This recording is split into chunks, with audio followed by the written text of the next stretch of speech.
everyone, and welcome back to Miss Azrael's Gaming. So we're going to get into a game called Love Shore today. Now this just came out the other day. It is a visual novel, and it's a sci-fi cyberpunk visual novel type thing. If you know me, I do really like cyberpunk setting stuff. One of my favorite movies is actually Blade Runner, and that would be the original. The original is really, really good. I haven't seen the new one yet that had come out a couple years ago. I never got a chance to see it, but Blade Runner was my absolute favorite. And so I saw this game and it looked interesting, and it's also kind of pinned as a noir thriller with sci-fi and horror elements as well. So let's go ahead and get started.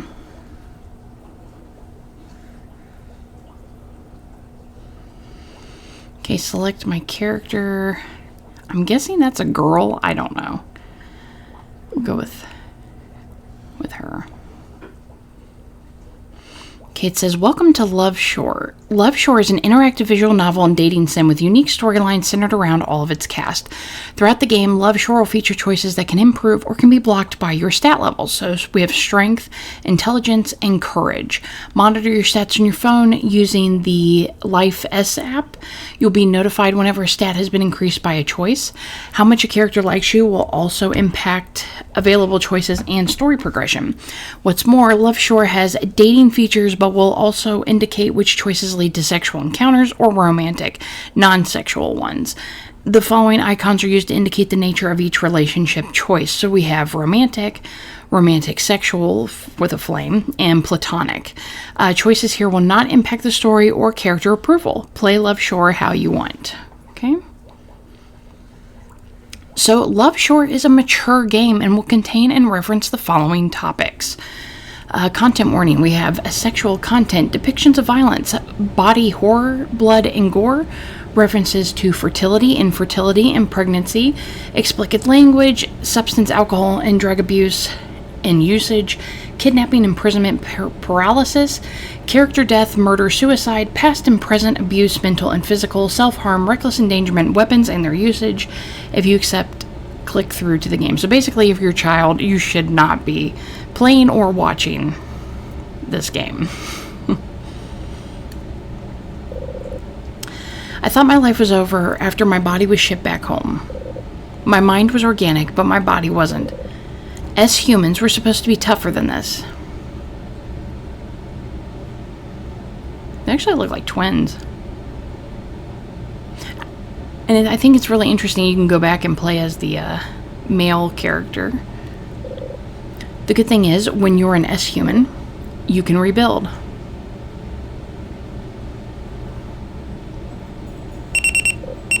What the hell? Oh yeah, alarm clock. I slide off the snooze button, eyes barely open. Slide off the snooze button. Okay, so let's see. So Eth's health. Hey, Farah. Okay, so our name's Farah. Here's your insights for today. Strength 3, courage 2, intelligence 1. Wow, I'm a dummy. All systems are running normally. Good job, Farah. Urgent notice. You were overdue for upgrades. Schedule appointment now.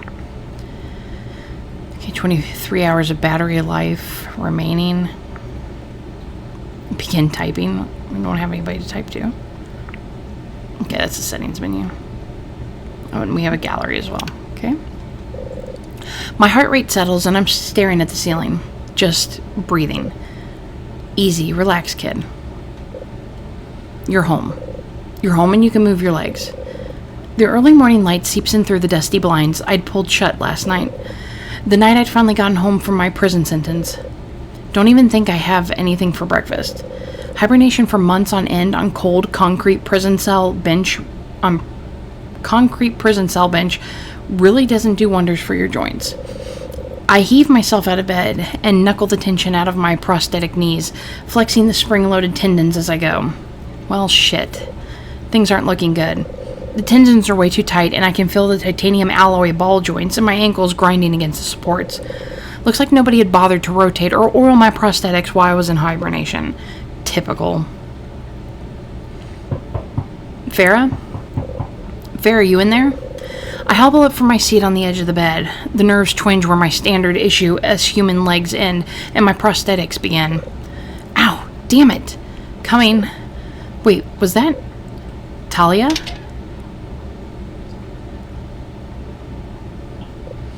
Farah! She gives me a massive hug, and I'm able to catch the both of us before we hit the ground.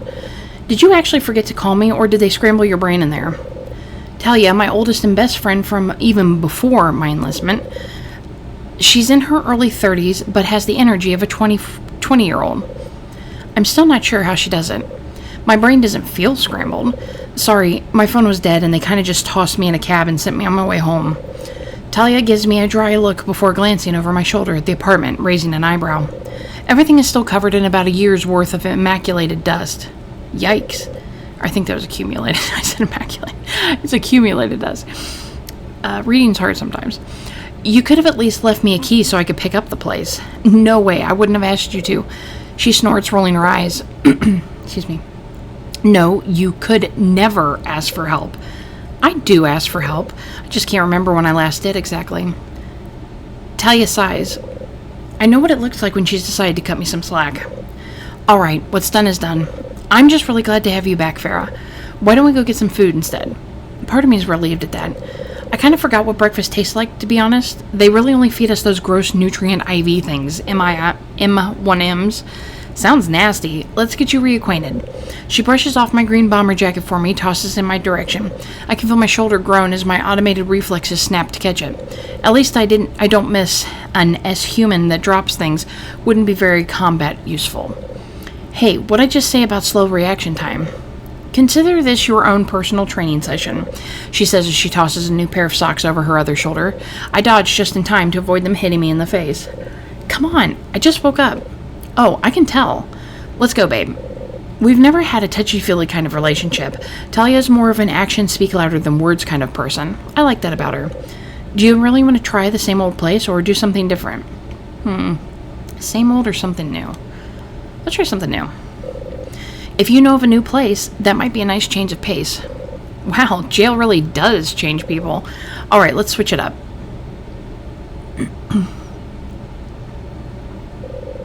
Love Shore by day is pleasant enough, if busier than I'd prefer. Hold on. What is this?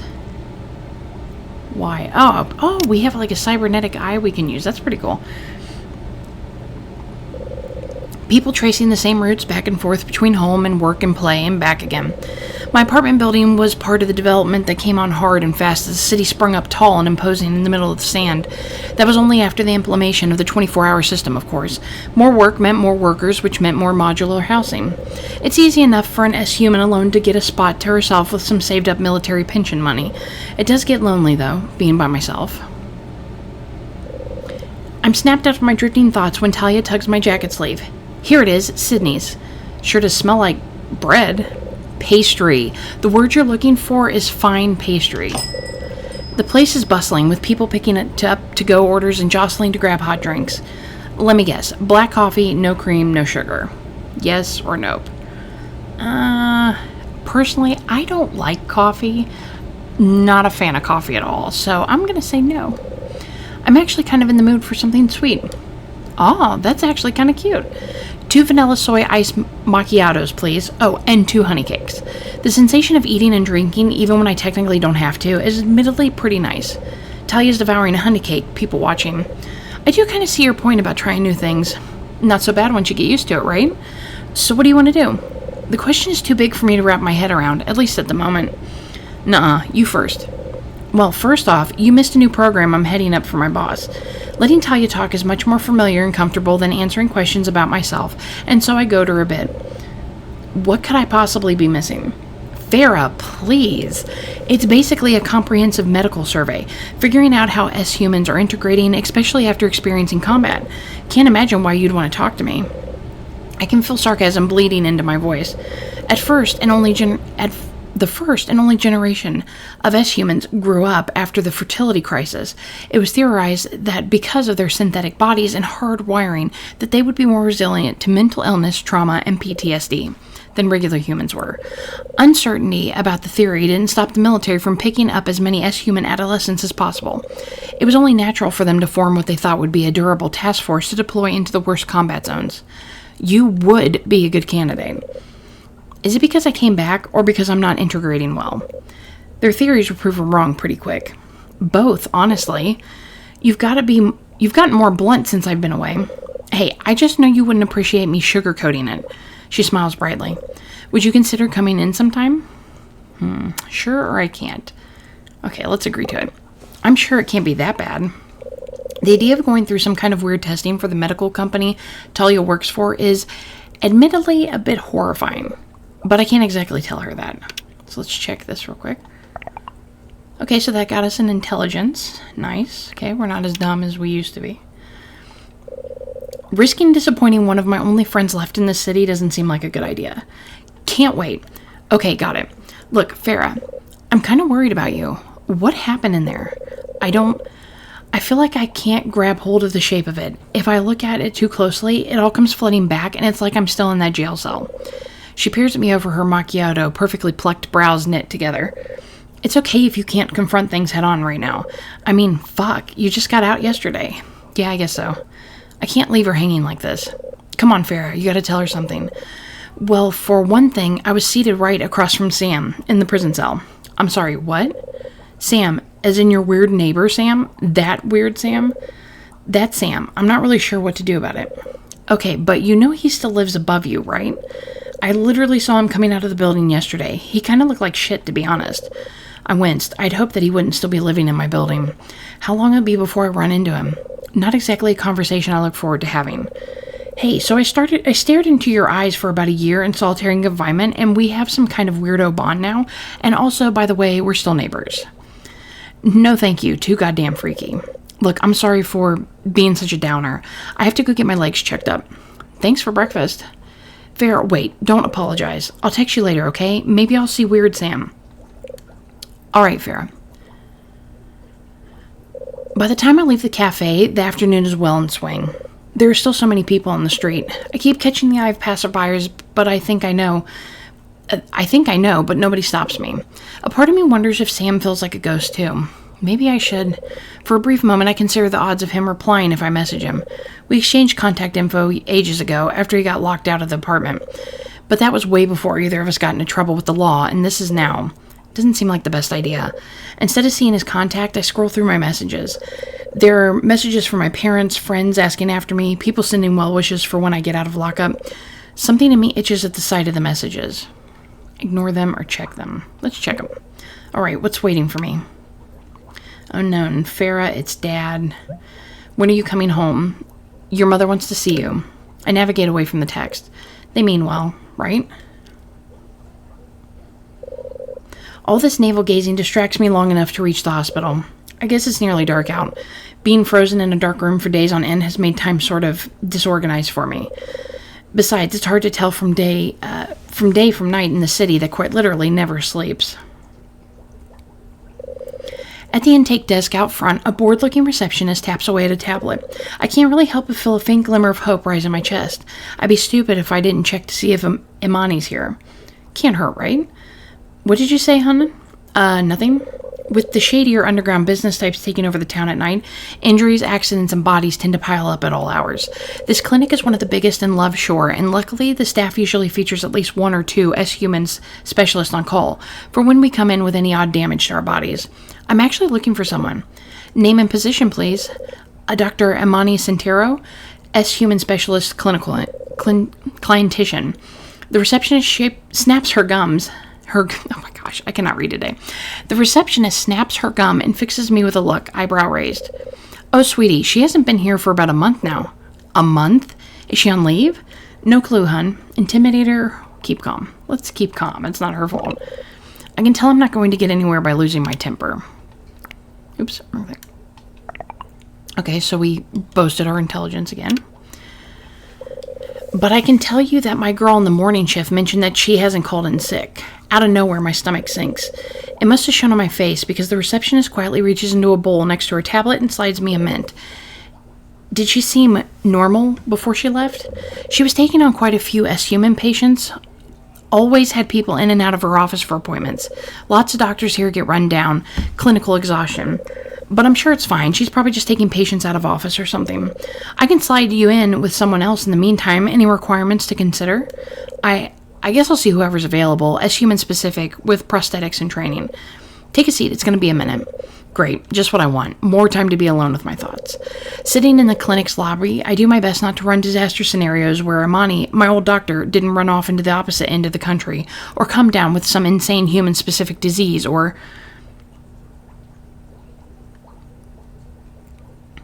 Okay. Interesting. Before I can catastrophize too much, they're calling me into a clinic room. The young resident doctor makes quick work of adjusting the tension on my legs and resetting the joints. He checks all the nerve connections and makes sure the rest of me hasn't atrophied completely. Much better. My body feels better, but some feeling in the pit of my stomach stays tense. Amani, gone. I maybe should have been as attached to her as I am. But there had been something between us. She'd cared for me, talked to me, and more importantly, actually listened to me when I was sent back here to Love Shore. It had felt like the kernel of something more. It was enthralling to contemplate, and I had found myself thinking more and more about her. But that was before jail, and this is now. Now, she's disappeared. All of a sudden, I startle as a camera flash stops me dead in my tracks. Hey, what the hell? Before I can think to hold back, I kick up my eye scan. The slight heat from the microlenses embedded in my synthetic eyes makes them flash for a moment. Through the scan, I can see the person who took my photo giving a sparkling, mischievous grin. Hi, nice to meet you. I'm Joe, but I'm sure you already know that by now. They're right. The eye scans displays all information on Love Shore citizens deemed relevant by the remains of Life S. They tapped into the city infrastructure in the beginning, and that contract hasn't lapsed yet. Nice to meet you too. Joe, right? Why the hell are you taking my picture? Sorry, I didn't mean to spring this on you. But can I possibly ask you a few questions? I'm a journalist. Do journalists usually jump people in public? Again, sorry. I just had to check if you were actually an S-human. A small shock usually is enough for y'all to give yourselves away. I try not to bristle visibly. I'm supposed to be a trained specialist, and this person got to me in an instant. Not many people can actually do that. I just need to ask you a few questions. Excuse yourself politely. Let's excuse ourselves politely. Excuse me, I can't help you. I'm in a rush. So polite. What's that for? Was nobody polite in this city? That got us intelligence. For decency's sake, maybe we can talk about it another time? They're definitely charming, I'll give them that. I toss them a grin and move to leave. Just let me... Hold on a second. They fish around in their bag for a minute, and I can hear more than actually see the sheer quality of stuff in there. Shit, where is it? Got it. Here. Just as I'm about to start edging away, they hand me a business card. Joe Pangan, freelance investigator. The card is sleek and glossy with minimal information on it. Just their name, their title, and a cell number. I won't keep you, but give me a ring if you have some time. Sure, I think. Perf, catch you later, Farah. Without another word, they disappear off into the night. It's all kind of weird, but it's been a weird day overall. I realize that I don't know what to do with myself next. Usually, that means it's time to relax. I make my way through the back streets downtown to Persephone's bar and nightclub. Oh boy. It's busy. Busier than I remember. I can't quite remember why this in particular was the place that I went to relax before it all went down.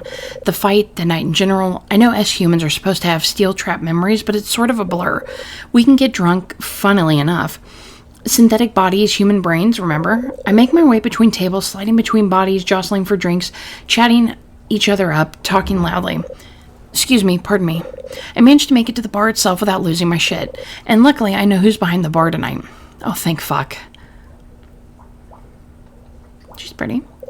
I push aside a few early evening barflies to lean on the sleek bar top. Neon ads reflect behind the bartender, glowing through her strawberry blonde waves. Maya! Farah? Oh my god, Farah! She's as gorgeous as ever. Not that she's changed at all since I got put away. An S-human like me might have some business with the underworld that she didn't like to talk about. At least, not at work. She's a professional like that, cool and collected, good at playing her part in whatever gang ran the place. Not that I really had asked what part that was exactly. I had no idea you were getting out. She reaches a hand across the bar to rest on my forearm. I hate to say it, but you look like you really need a drink. I'm thinking you're very perceptive. I might be able to help you out with that. The usual? Yes? Something different. Let's do something different. At this point, I think I'll take anything you got. That's fair. Let's not get too crazy with it. You look like you've had a day. She pours me a good-sized rum and soda and gently slides it across the bar to me. She looks inquisitive. So, I saw your celly the other day.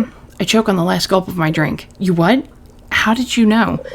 Sam, well, I guess you could call him a regular around here. We have mutual friends. For fuck's sake, of course we do. Sam was released a few weeks before I was. Oddly enough, that part of my sentence had dragged on the longest of all. He mentioned you all of once. I was surprised that he even admitted that he knows you, but I mentioned that we talk. Yeah, well, it's not really his business to be mentioning me. Fair, he's a snake, but an entertaining snake at least. Even before our jail sentence, Sam seemed kind of shady, coming and going at odd hours, meeting random people outside the apartment building. I had barely considered that Maya might have known him through mutual friends, whatever the hell that means. Takes all types, I suppose. It's not like we could do a lot of talking in hibernation. She chuckles warmly. No, I suppose you wouldn't. What else did I miss? Ask what has been happening around the city. Ask about Maya. Let's ask about the city. So, outside of Sam popping back up, I mean. She seems reluctant, even scared. What is it, Maya? I don't really know how to put it. She leans in, talking as low as the otherwise rowdy bar allows. So let's see what we got. Oh, another intelligence boost, okay. Something's brewing. My boss has been taking meetings all week with all kinds of people. The whole thing feels strange. I feel a twinge of guilt. There's a deep furrow in her brow that isn't usually there. Is there anything I can do? Before I know it, her worried look is perfectly smoothed over. No, it's not your problem, Farah. She smiles at me suddenly, and I can tell that this is my cue to drop it. I drain the rest of my drink as fast as seems courteous. Pushing the glass across the counter, I crack a grin. Thanks for that. I'll get you back. She waves a hand loosely, snagging the glass from the counter with the other. Don't worry about it. On the house today. As I turn to leave, her voice echoes out after me. She shoots me a sly look through the cloud. And Farah, welcome back to Love Shore. As much as I hate to admit it, Maya makes Persephone an attractive place to be. But I can't stay there forever. I mean, I guess you could, but... On my way back home, my phone buzzes in my pocket. Okay. Oh, we got like a lot. So, Maya. Was good seeing you, Farah. Okay, so I guess... Can't type on that one. Talia, so... Hey, when are you going to actually hang out again? Miss you. Okay, so it doesn't look like we can actually answer it. And then which Slayer's unknown, but it's her dad. Maybe they got like a new phone number. I don't know. That's social interaction for... Not right now. I make my way through the evening lights of the neighborhood and enter my nearly dark apartment.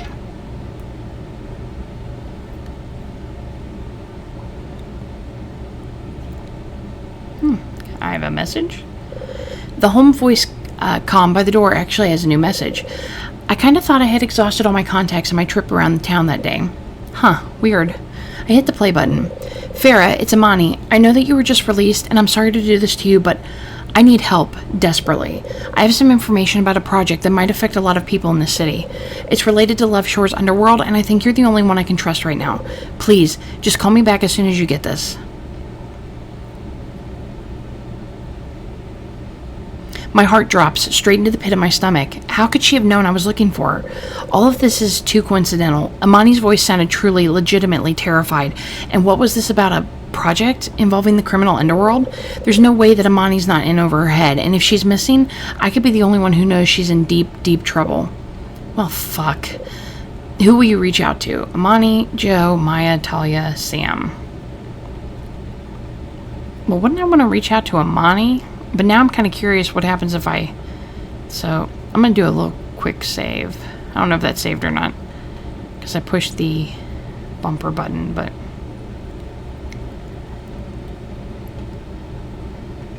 Oh, I don't think it's letting me save. I'm gonna reach out to Sam. So you'll begin the hunt for Amani. So will you begin? Start Amani's route. Choose again. Who I reach out to. Is it say the same thing? What if I reach out to Maya? Oh, so will you face the gods? Start Maya's route.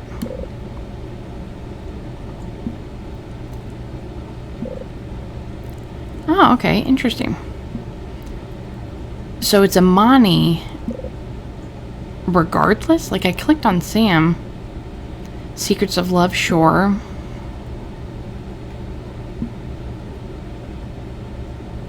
So you find new adventures in Love Shore, Talia's route. Yeah, so like everybody I click on, it's about that character except for the one with Sam. Which is weird.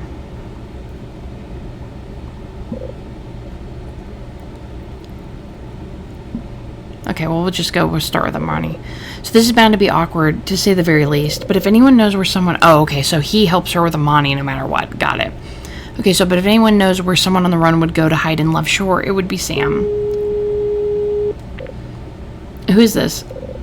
Hi, it's Farah from jail. Oh, so isn't that the other character that you could play as? Okay, so I bet she's Sam in his playthrough then. Interesting. Oh, hi. How the hell did you get this number? Friend of a friend. I kind of need to ask for your expertise. Oh, come on. We just got out of jail. It's nothing illegal. I don't think... I'm trying to go straight. Not like that, but, you know, following the law or whatever. Besides, I'm kind of busy at the moment. Sam, someone I care about is in serious trouble, and she's gone. And I don't know how I'm going to find her. I can feel the desperation bleeding into my voice, but I continue. He needs to know that I'm not fucking around. Fine, but nothing in this world is free. I'll owe you a favor then. I'll help you out with something when you need it. Bold of you to think I'd need your help, but as it happens, you're in luck. I need help with something, right now, actually. How soon can you be at for your viewing? The porno shop? It's raining and everything, Sam. What the hell? Things couldn't get much weirder. There's a heavy moment of silence on the other line. Fine. Alright, big favor time. I gotta go. As I swung on my jacket and leave the apartment, thoughts start to churn in my head. No matter what the favor is, I don't think Sam would try to mess with me. Would he? Alright, don't forget or anything, but can you help me carry him? I was wrong. Things could absolutely, definitely get weirder. Am I going to cover up a murder?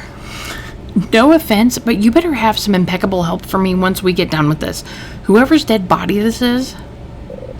He's not dead, I don't think. Very funny. Wait, did you shoot him? No, hell fucking no. He's just kind of stumbled in.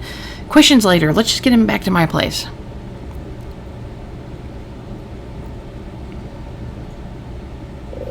Together we managed to heave the man onto the bed more or less easily. Even after we're inside the apartment, Sam seems truly scared in a way I've never seen him before. He reaches down to touch the man's chest, but I stop him. I've been through too much this evening to put off Amani much longer. Alright, so what's the deal? You seem freaked out on the phone, I mean. It's about someone I know, Dr. Amani Centero. You've heard of her? Yeah, the S-Human specialist, right? Yes, she was doing a variety of experiments that apparently could have gotten her into trouble. It's too late to worry about holding back now. Sam and I are tied together now, like it or not. I take a breath and carry on. I got this really strange voice message from her. She said she needed my help, and I don't know if she has anyone else to go to. I can feel a lump forming in my throat, but I force it back down. There's no way I'm going to cry in front of Sam, especially when he made me carry a dead body, or carry a body up multiple flights of stairs. I can think of some people who would know something. No promises, of course. I'll ask around. You could try Ganeshi Demolition, Ishu Information Hub, or Persephone. Who will it be? I don't know, the Information Hub? Alright, I'll look around for you. I'll be around tomorrow when he wakes up. If he ever wakes up. He grimaces. Jesus, anyone ever tell you got a real way with words? Just saying. Maybe I should have cut him some slack. He He won't stop looking back over at the dead not dead guy. Listen, I don't know shit about medicine. I know you don't strictly need to do this, but can you help him at all? All right, I can't help him. Absolutely not.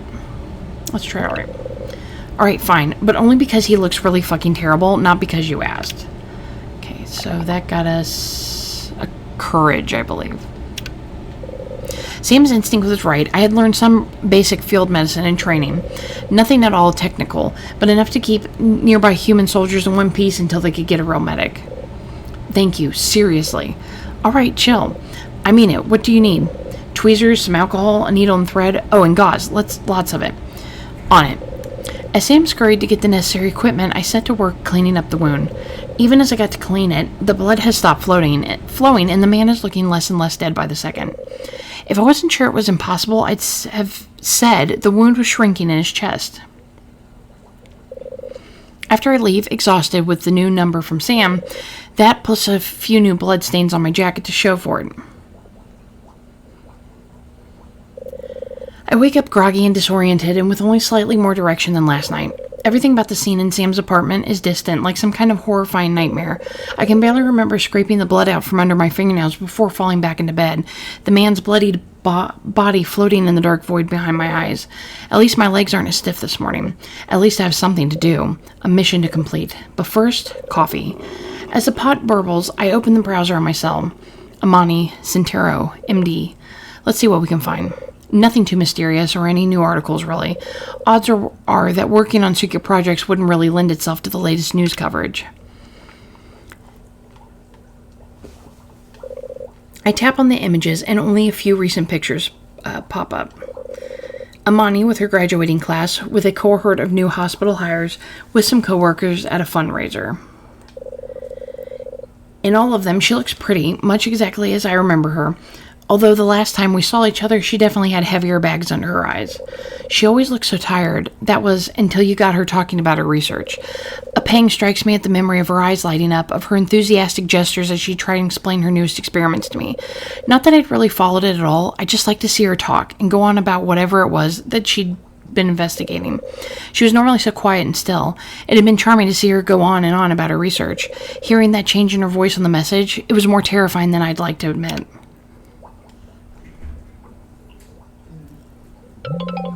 I'm in the middle of washing up when a message from Sam pings.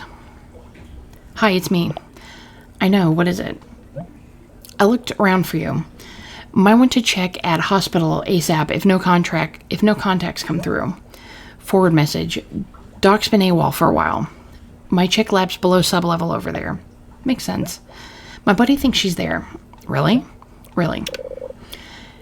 It's a better hint than I could hope to come by on my own. Thank him, ask to keep quiet. Let's thank him. Hey, Sam? Yeah? Thank you for this. Hope your friend is okay. Sam doesn't say anything more. I have to hope that he's being honest with me at least. I was so distracted by Sam that I almost didn't notice the older message below it. From Talia.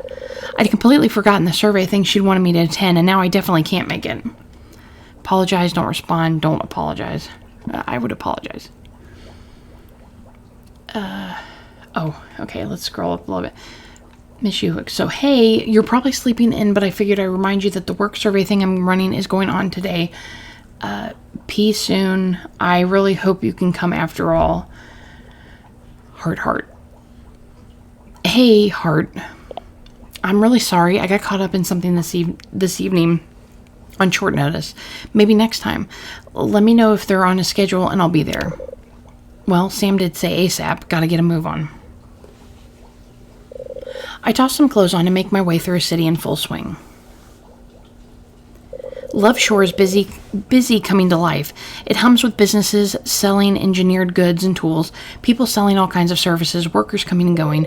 It looks innocent, but something in me knows to avoid attracting attention as I head back to the medical district. The hospital is still on the outer edge of town, but I've been there often enough at hours to know the route like the back of my hand. I can't shake off the creeping feeling of anticipation that has been growing since Sam texted. What if she's just waiting for me? Here goes nothing. I wander down to the lowest floor trying to act casual. Luckily, if you walk like you belong somewhere, people tend to not ask questions. I finally come to an unmarked door at the end of the bottom floor. The door is metal, solid, and most importantly, locked.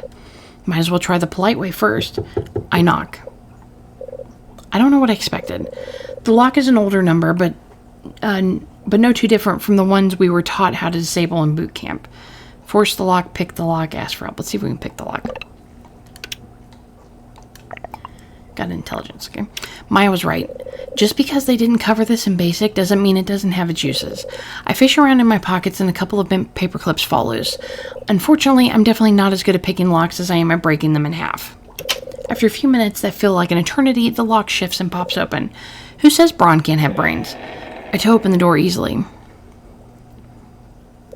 The entrance is pitch black. Farah?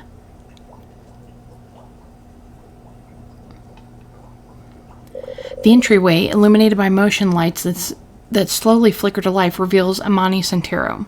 I wonder if I can use my eyes. No, it won't let me. I knew you'd find me. Amani's face lights up and she grabs my hand. It's overwhelming. She's even more beautiful than I remembered. You said you needed help, so here I am. Farah, that means more than anything to me. I'd forgotten how difficult it is to find loyal friends in Love Shore. I can tell she means more than what she's saying. An uneasy twinge surfaces in my stomach. I got your message, obviously. But what the hell's been going on? I've never been to her actual lab before, and at a glance, I can't really suss out what she's working on.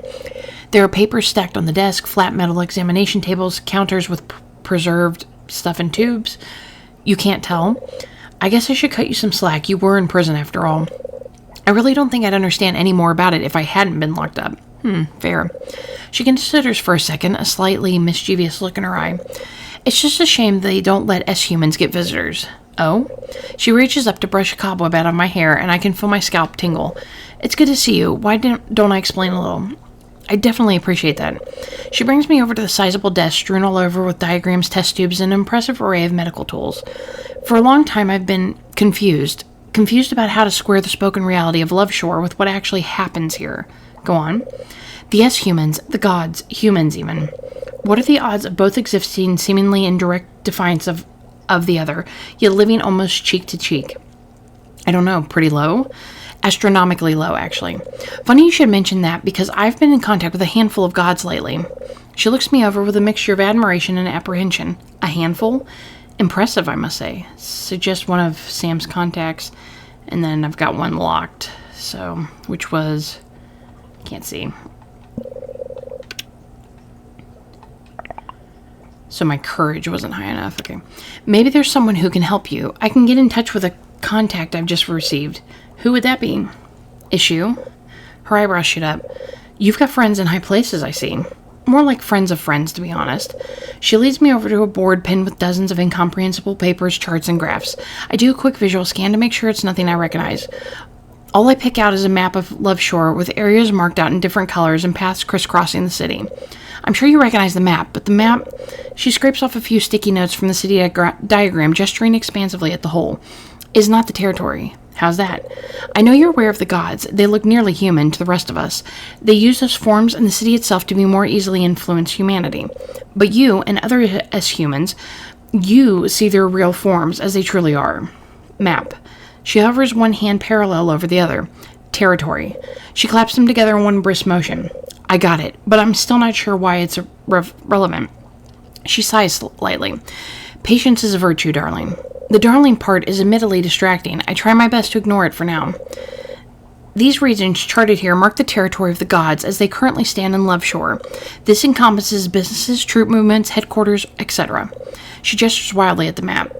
But how did you get this? Even S-humans don't know exactly who moves where, especially in the underworld. As the saying goes, knowledge is power, and there's a lot of power in moving around in Love Shore at the moment. She seems more than a little proud of herself. And did she say troop movements? What you're saying is that it sounds like a fight's coming. That is my theory at the moment. The gods are supernatural, yes, but in the past they've retained their strongholds in the city through obscurity. They hide behind false forms, behind false fronts to keep their businesses beyond anyone's reach. All to keep power. And you think that's going to change? Possibly. To keep humans down, to keep us safe, so what? Sooth, keep humans down. They're doing it to keep humans in the dark. She nods, solemn. Absolutely. They form gangs, coalitions, moving power around in the city so that humans won't realize how easily they're falling into line. She grits her teeth, her normally impassive face, for once, is showing pent-up frustration. My research as it stands is dangerous. I'm trying to uncover the origins of the god's power in advance of this fight, which may be all-encompassing. And that's been hard enough to do on its own. Ask if it will work, ask if Hermione is crazy, ask how to help. I don't know, she sounds kind of crazy to me, but let's just ask if it will work. I understand. Are you certain I'm the one to help you? I can't think of anyone I'd rather have. Her faith in me seems rock solid. She's looking at me like she truly trusts me. It's more than I've gotten since before jail. Even after being shipped back home, people treated me like I was liable to snap at any moment. If you're sure, you're sure. I'll help you. That's good to hear. Now that's out of the way, I can give you some specifics. She turns to her desk to rifle through some files or notebook, looking for something. Are you familiar with the goddess, Cotlia? I don't know. Cotliquil? I don't. The name rings a bell somewhere, but I can't pull out the reference. Something Talia might have mentioned. No, sorry. Don't be. She's the head of Cotliac Pharmaceuticals, and if she keeps to herself, there's a reason for it. She extracts a printout photo. I haven't seen one of these in ages. The woman in the picture seems aged but graceful, closely shaved hair, gray-white, and eyes piercing. As secretive and dangerous as she can be, Inanya is the polar opposite. I'm sure her name has come up in your circles.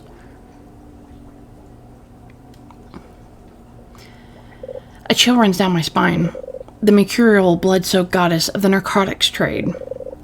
Inanya is a known entity, someone who Maya has brushed shoulders with more than once. She'd warned me to stay away, that Sam was in with her crowd somehow. I hadn't wanted to ask more questions about someone like that.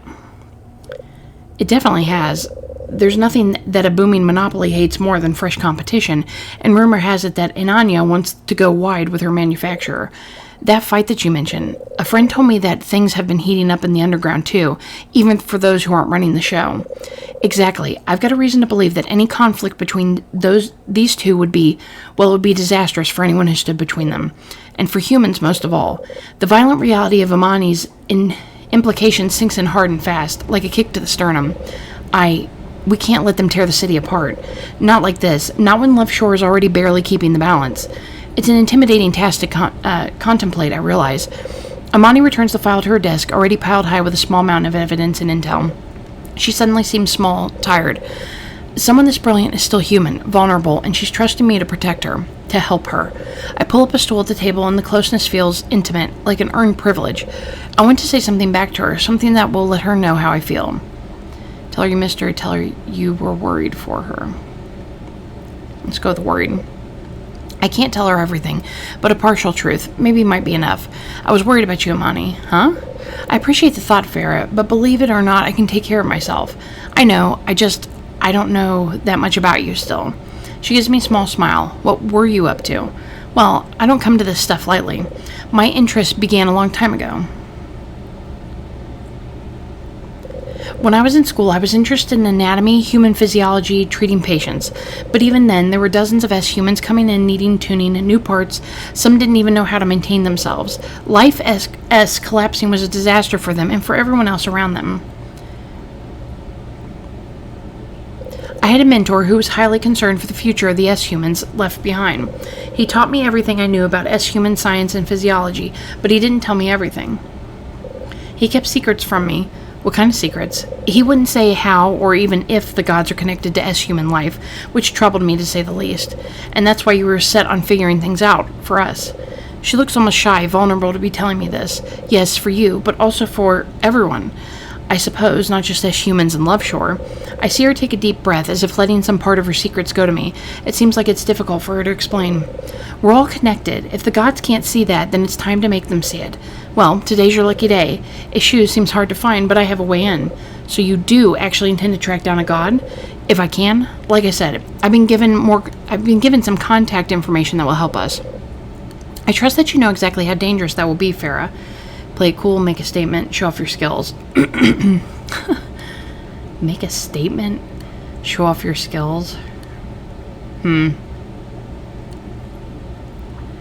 I'm gonna play it cool. I guess we'll see. I've been able to handle things up until now. Amani pulls a face. Okay, then. Just please be careful, Farah. Either way, I'll be here waiting for you when you finished investigating. She grabs onto my shoulder. Be safe. And find us something we can use. She escorts me to the lab entrance, and once more I'm out on the streets of Love Shore. Night has fallen and the city lights bleed neon. Just the right time to hunt a god. I make my way up to the hospital's main level. Just as the doors open, I'm nearly bowled over by a kid running to snag the elevator. Oh, watch it! Something pushes me backwards out of the kid's way. On second thought, he never actually touches me. Weird. Did you just do that?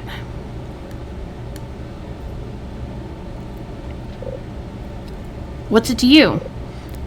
What are you? Well, that's the question of the millennium. No, I mean, what's your name? The kid groans and rolls his eyes. I'm sort of in a rush. You want to move out of the way? I notice I'm standing astride the elevator doors, solidly blocking the sensors from closing. Your name, please. Ugh, fine. It's a shoe. But you never met me. You never saw me. Maybe making your own divine intervention was easy enough after all. I step aside and the doors close behind me. Sure, but would you happen to know an S-human named Sam? He runs in some interesting circles. He immediately brightens. Oh, Sammy? Of course I know of him. He's one of Inanna's little towel boys. I feel like he would object to that. Something about his presence puts me at ease. A little bit too at ease. Well, no one wants to think of themselves as an underling, right? He's a lackey, a gun for hire. I suppose you could say that. I definitely could, but who's asking? Tell me your name, evade the question. Let's just go with it. I'm going to tell him my name. My name's Farah. I'm a friend of Sam's. Farah, nice name. Can't be too smart, though, to be running up to random deities who happen to meet in an elevator. The god cracks a grin, giving me a sharp jab in my ribs. It's a jovial gesture, but it's unusually strong, especially coming from his adolescent human form. It almost feels like a warning, but I press onward. The elevator hasn't budged. I could have sworn I pressed a button at some point. I thought you were in a rush. Eh? He can wait. I'll find another way to get there in time. He who? I'm usually good at finding ways to get where people want to go, you know? Does that mean I can have a moment more of your time? If you can tell me something interesting that I don't already know, sure, why not? Deal? As for clarification, agree or disagree? Let's just agree. Sure. Ishu's eyebrows shoot up. Wow. Literally nobody is ever that agreeable. Alright then. Can I go first? He nods amiably. Do you know anything of note about Life S? Now that's interesting, although kind of vague, to be honest. I don't know anything particularly weird about Life S, if that's what you're asking. Or should I say, nothing that the other gods don't already know. Go on. So the thing about S-Life is that it was a purpose-built entity. Sure, there were humans manning the public end, but what nobody could really figure out was the kick-started the engine running it all. But they specifically started because of the fertility crisis. Why would the gods know more about that than the rest of us? He blinks and snorts. You're real funny. I'm just invested. Ishu squints. Alright, S-human. In the past, I acted as a go-between when certain gods would get their hackles up about one thing or another, so I overheard all sorts of tidbits. Tidbits? Tidbits. But all you need to know is that the engine isn't just one thing or one person. It takes two to tango. 2 gods? 2 S-humans. Wouldn't you like to know? Alright, I showed you mine, you show me yours. Cards up. I racked my brain for a way to phrase one piece of intel in a way that would be appealing enough for the vicariously curious deity. I'm not exactly asking in my own interest. I have a friend who's concerned with how the gods in Love Shore got their power. I'm not sure what her aim is, but she's got big plans. Ishu's eyes light up, almost childlike for the first time. You're not hooking up with that human doctor, are you? Well, shit. And what if I was? Personally, I'm intrigued. I just find that one so fascinating. I've been wanting to pay her a visit, but nobody can seem to pin her down. Somewhere inside me, the curl of anxiety in my gut relaxes just a little. If Ishu is having trouble finding Amani, there might be a hope for us yet. I'd rather keep it that way. Smart again, I'd say. Not everyone's as interested in friendly chat as I am. I suppose I'll have to have you introduce me, eventually. Sounds good? No way. We'll say sound good. By the time Ishu could call in his favor, Amani and I would be much further along in our investigation, and hopefully with a lot fewer enemies to deal with. No reason not to humor him. Sure, if you can promise me that neither of us will come to any harm. Awful big promise to make, but I suppose I appreciate the attitude. Your friend won't come to any harm at my hands, at least. I snort, stepping out of the way of the elevator sensor. Thank you, Issue. I'll tell Sam you say hello. Bet. See you when I see you, S-Human. The metal doors close behind me, and suddenly I'm exhausted. Perhaps I'm pushing my luck. Amani will have to be satisfied with the god's cryptic admission in the morning. I return to my apartment, weariness weighing heavy on me. I can barely get myself washed up and into bed before I'm nodding off. The last thought in my head is the image of Amani, framed in the yellowish glow of her laboratory lights. The lights behind her slowly, one by one, flickering out. Late morning, I wake alone, feeling worn down by the previous day. I find myself wondering if talking about gods and engineered life and citywide conspiracies makes everyone have weird dreams, or if I'm just a special kind of case. Definitely not just a me thing. I've already burned through a good amount of the morning sleeping in, to my chagrin. I swipe a semi-stale, brand-neutral toaster pastry from the box and change into my regular clothes. Persephone's bar, Persephone's gym by day, will be a good place to start. I shoot off a text to Maya to confirm that she's going to be there and head out to redeem myself. Okay, so hi there. Hi. I heard you came by the other night. Yes, I did. Was running some errands for a friend and thought you'd be there to help. I had to take care of some stuff for the big boss. YK, how it is. Oops.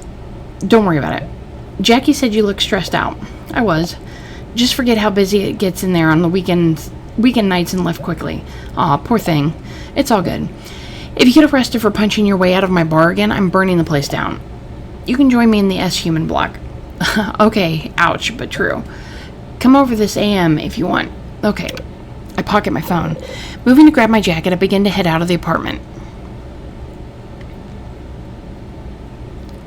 By the light of the day, the city seems renewed. Different somehow.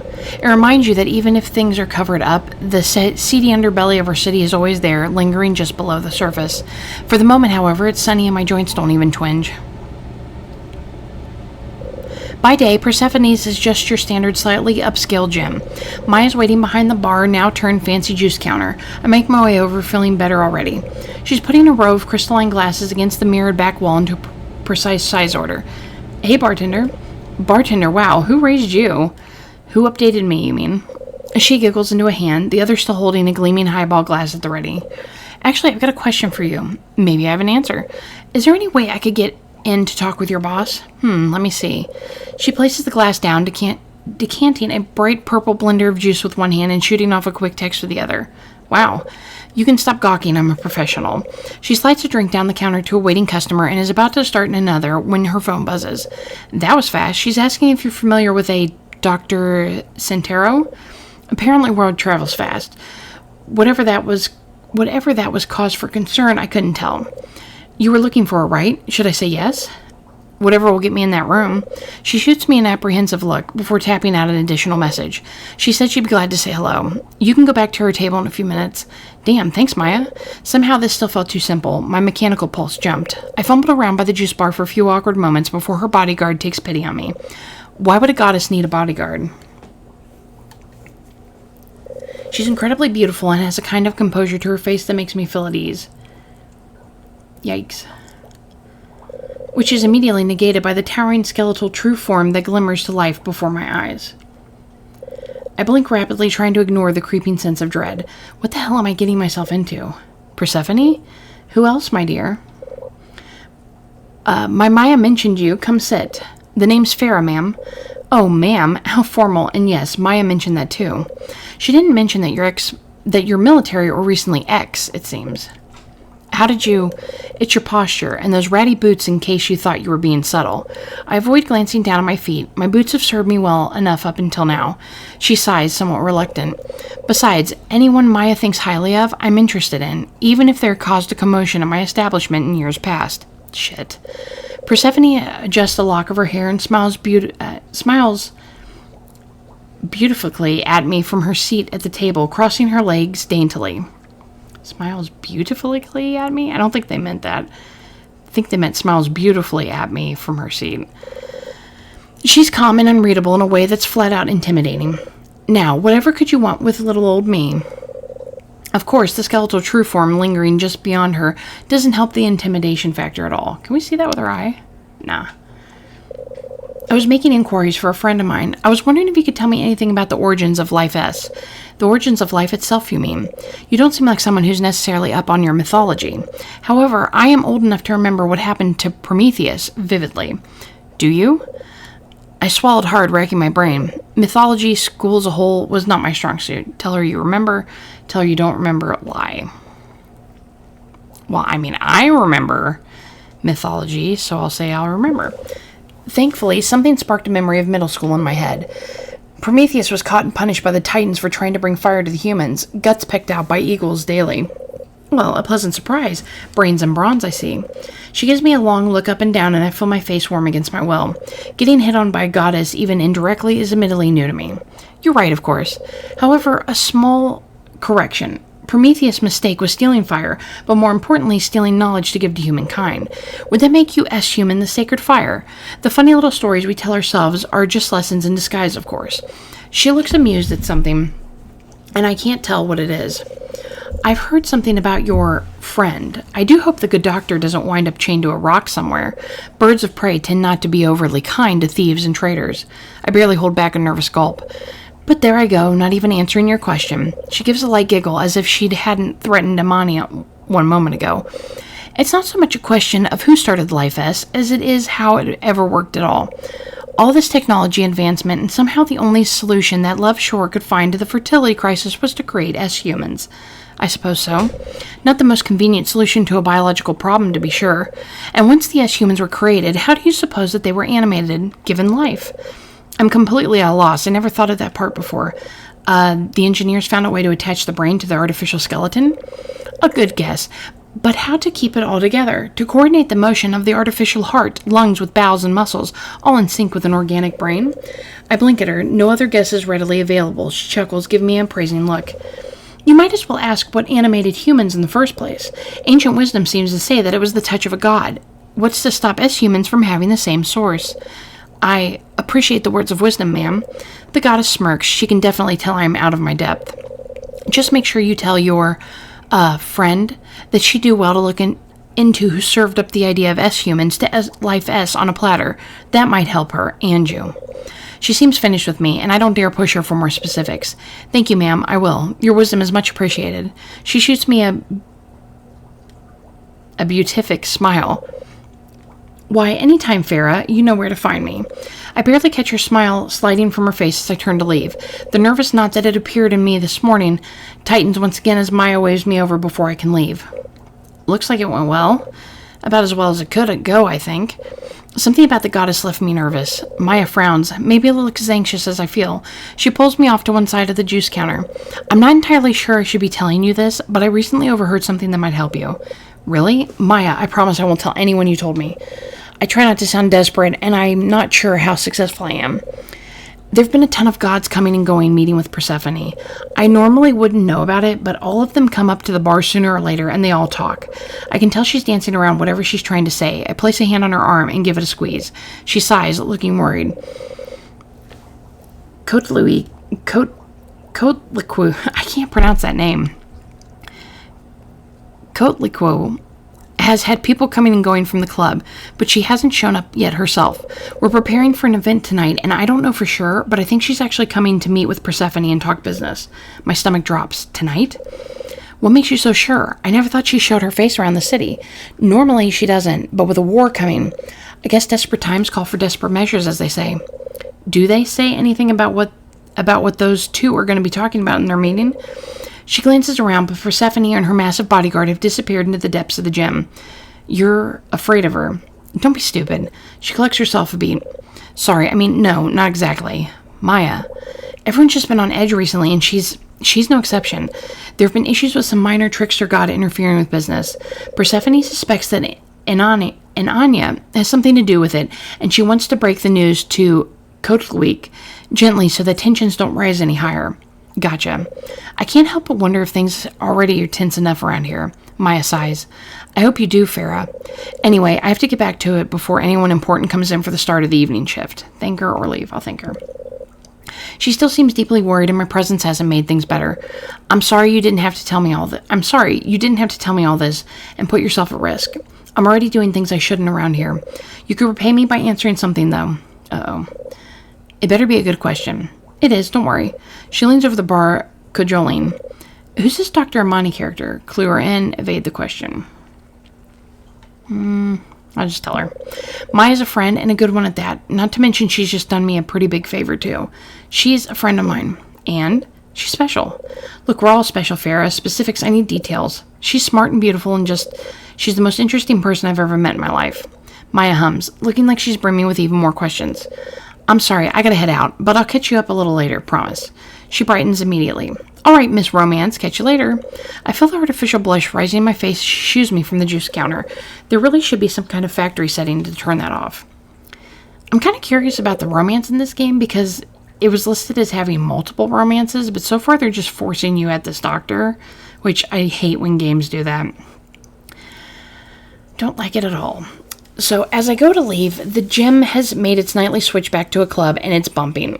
People are already clustered around the entrance, drifting inside in twos or threes, while some just loiter outside smoking and talking. Maybe the heavy hitters Amani's looking for haven't come in yet. I scan the crowd for a minute, looking for anyone who seems like they're important or surrounded by bodyguards. Looking for someone? Oh, he's cute. Some guy approaches me out of nowhere, and I'm immediately irritated. He does look important, but in a grimly sort of way. But I don't need more weird conversations with strangers right now. Whatever, man. Yes, I'm looking for someone. Most people are. Who's the lucky individual? None of your business. You know, I noticed a lot of these characters look like my character. He looks just like her. That's so weird. I happen to be here for business, actually. Name's Aziz, by the way. I'm only getting more irritated. I can't start another fight in Persephone's, not with Kotlik potentially already here or arriving soon. Hello? You seem kind of out of it. I'm fine. I try to collect myself, but this slimy-looking dude and the noise of the club around me is making things different. How is he slimy-looking? Did you happen to see Persephone's bodyguard escort anyone in or out? Maybe. Who's asking? You were the one who decided to bug me, asshole. All right. There's just a bunch of people looking for all these big important gods now, and frankly, I don't know what the fuss is all about. Well, was there anyone else important here? Aziz sighs and rolls his eyes. My right fist is itching. Persephone already came and went out the side door. Fuck. With Clotique. Fuck.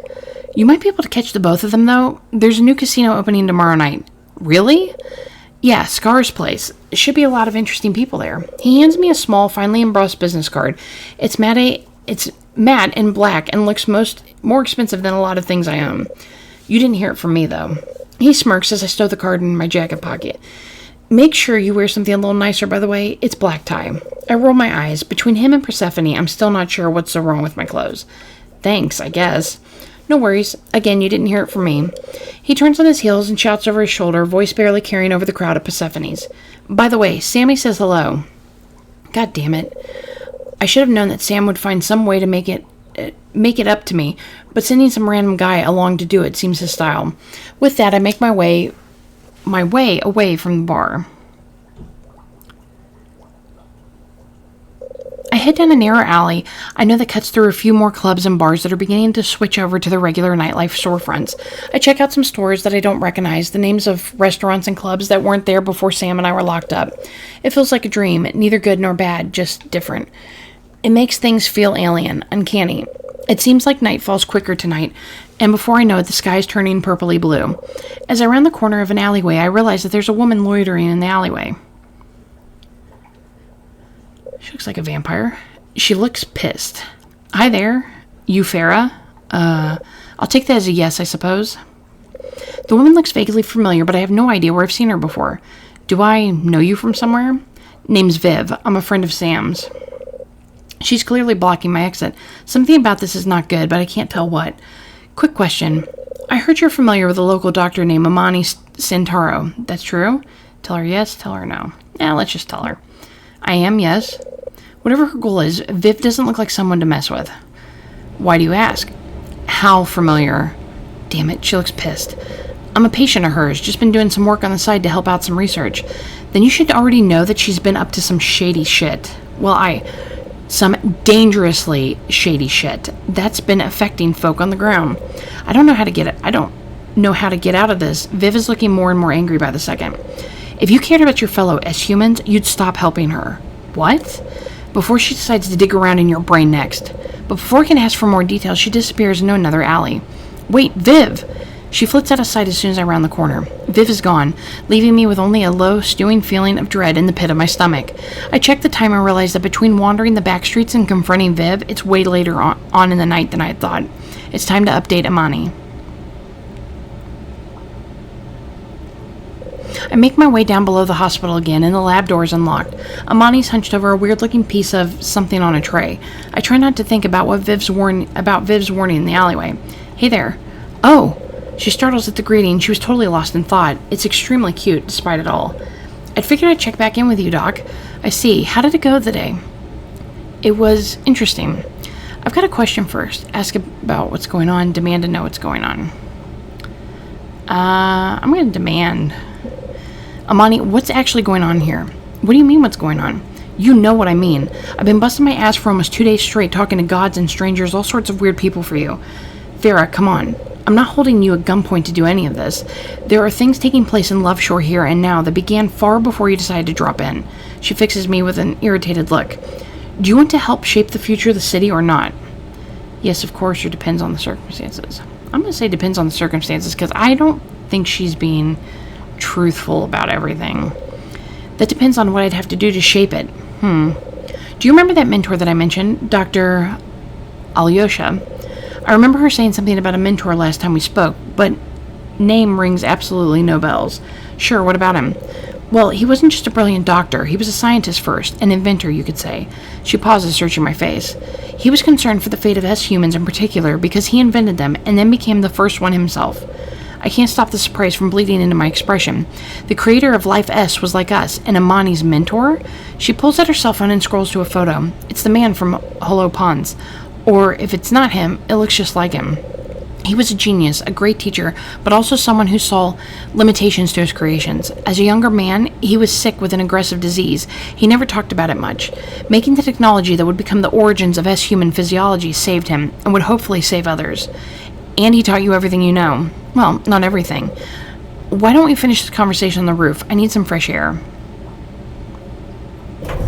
We make our way to a deserted freight elevator up to the roof. It's almost quiet up here. The night air is bracing, and the neon lights below us glimmer almost like stars. Almost. Better? Very much so.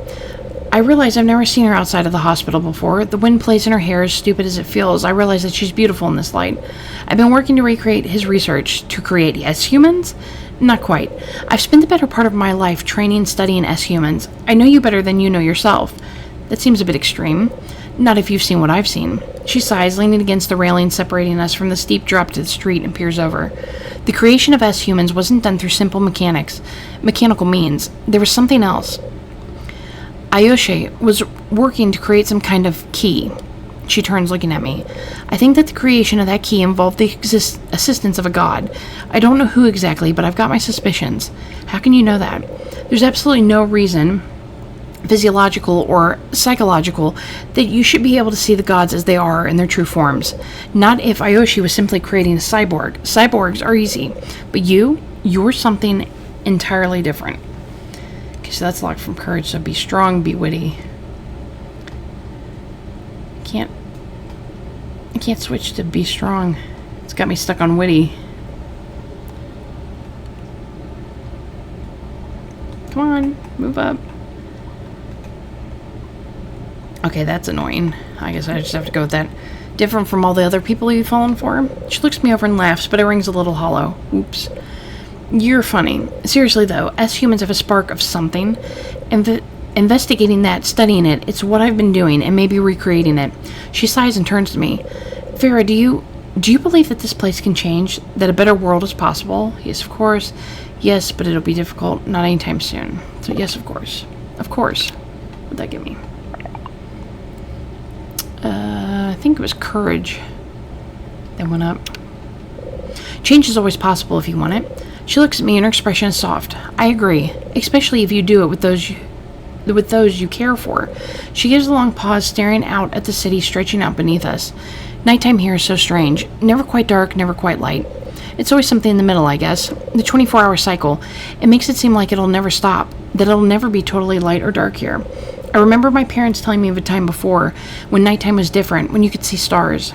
Not better times, just different ones, yes. Sorry, I feel like I've been rambling. I haven't even given you a chance to tell me what you learned out in the city. Tell her everything you know. Tell her most of what you learned. Let's go tell her everything I know. What'd that get us? That got us a strength, I believe. I tell her everything relevant I learned. She nods along, listening intently. A shame that you couldn't catch her at the club, but unsurprisingly, that you wouldn't give you more details than that. The casino's opening could be a good opportunity to confirm my suspicions. However, everyone I talk to mostly seems set on giving out warnings. I'll go there tomorrow and see what I can find. I think that means that we are on the right path. At any rate, I appreciate you putting yourself at risk for me. You didn't have to. It's nothing, really. There's a pause as she gazes at me. What now? Well, I better get going if I'm going to rest up for the casino opening tomorrow. I better get back to the lab, too. She smiles at me, suddenly tired again. Have a good night, Farah. She disappears back down into the bowels of the hospital, and I head home. Uh-oh. I realized that I had completely forgotten to text Talia that day about her work thingy. Answer Talia. I can't just keep ignoring my friend. Better get back to her. I carefully type out my apology and close the app. Somehow I managed to fall asleep.